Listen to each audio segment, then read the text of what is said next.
اختلال وسواس فکری عملی یا همون OCD یه جور حالتیه تو ذهن آدم که یه سری فکرای ناخواسته و اذیت کننده هی میان سراغش و تبدیل میشن به وسواس واقعی. این فکرها باعث میشن آدم یه سری کارهای خاص رو هی تکرار کنه تا از دستشون خلاص بشه. به این کارا میگن اجبار. برای همین اسمشو گذاشتن وسواس فکری عملی. OCD معمولا تو بچهای 10 تا 14 ساله شروع میشه و شدت و علائمش خیلی فرق داره از آدم به آدم. بعضیا فقط یه سری فکر تکراری دارن. بعضیا وسواسشون انقدر شدیده که زندگی معمولی رو براشون سخت میکنه. زندگی عادی دیگه عملاً غیر ممکن میشه. برای خیلی هم یه مدت میاد و یه مدت میره. علائم OCD رو معمولاً تو 4 دسته اصلی میذارن: تقارن، افکار ممنوعه، تمیزی و احتکار. البته بعضیا علائم دیگه‌ای هم دارن یا ترکیبی از چند تا. بیا با 4 نفر آشنا بشیم که هر کدوم یه مدل OCD دارن: میکو، ان، جین و جو.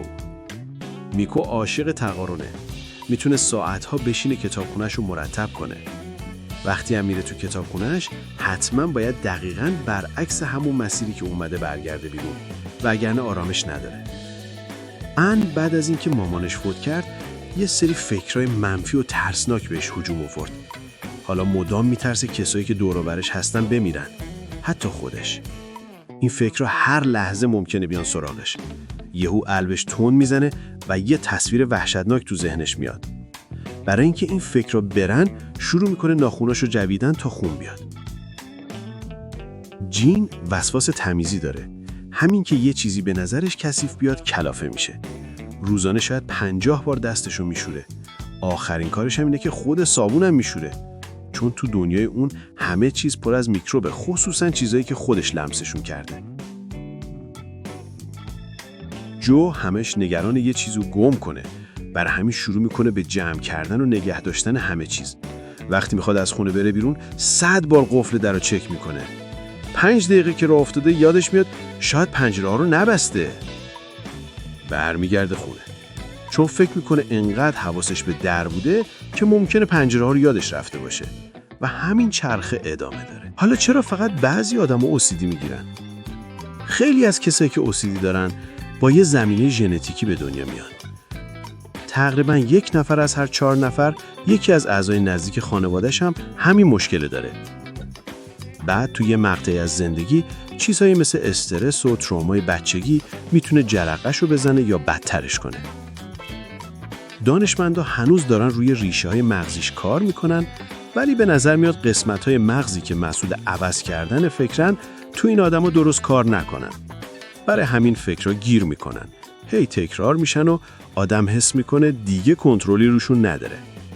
مثلا کسی که 100 بار چک میکنه در قفل شده یا نه، یه فکر واقعا قفل کردم تو سرش گیر کرده و هیچ جوری حل نمیشه.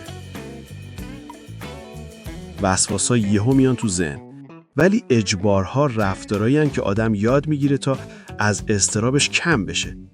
مثلا جین که از میکروب میترسه با شستن دستاش یکم آروم میشه. چون این کار یکم آرومش میکنه، دفعه بعدم دوباره همون کارو میکنه. اینجوری یه چرخه درست میشه. وسواس، اضطراب، اجبار، یکم آرامش، دوباره از اول. نتیجهش این میشه که اون رفتار اجباری نه تنها ادامه پیدا میکنه، بلکه هی شدیدتر هم میشه و آخرش زندگی عادی رو تقریبا غیر ممکن میکنه. وقتی OCD داری خیلی وقتا خودت هم درست نمیفهمی چی به چیه و فکر میکنی من آدم بدیم که این فکر رو به سرم میاد. برای همین خیلی مهمه که بری پیش متخصص تا بتونی مغزتو یکم آروم کنی. درمان OCD معمولا اینجوریه که رفتار درمانی شناختی که کمک میکنه با فکرای مزاحم روبرو بشی و دیگه اون کار اجباری رو انجام ندی. یه راه معروفش هم هست مواجهه و پیشگیری از پاسخ که دقیقاً روی همین وسواسا کار میکنه. بعضی وقتا هم دارو میدن یا تکنیک 4 مرحله‌ای، برچسب زدن، نسبت دادن، تمرکز مجدد و ارزش‌گذاری بابت فکرات. تو چی؟ تا حالا فکرای وسواسی به سرت زده؟ چه کارایی میکردی که آروم بشی؟ تجربه و ترفنداتو حتما تو کامنت برامون بنویس. اگه این ویدیو به کارت اومد، ویدیوهای دیگه‌مون هم ببین و سابسکرایب کن و یادت نره.